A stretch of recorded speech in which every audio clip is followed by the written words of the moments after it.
একদম সুস্পষ্ট মনোভাৱ লৈ য'তেই নাথাকক কিয় ধৰ্মীয় অনুষ্ঠানত থাকিলেও হিন্দুত্বত থাকিব লাগে। কাৰণ যে আমাৰ উদ্দেশ্য হ'ল ৰাষ্ট্ৰ ৰক্ষা, ধৰ্ম ৰক্ষা। ৰাষ্ট্ৰ থাকিলে ধৰ্ম থাকিব আৰু ৰাষ্ট্ৰ নাথাকিলে ধৰ্ম নাথাকিব।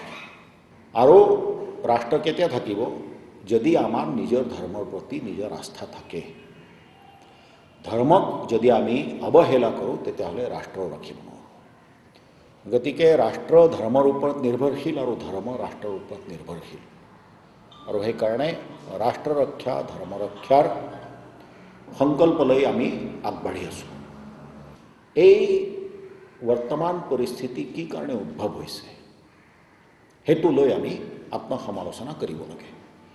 আৰু যি সমাজে যদি আত্মসমালোচনা নকৰে তেতিয়াহ'লে নিজৰ খুঁটি নাটি দেখা নাপায়, নিজৰ ভুল দেখা নাপায় আৰু তেনেস্থলত কোনো সমাজে আগবাঢ়ি যাব নোৱাৰে।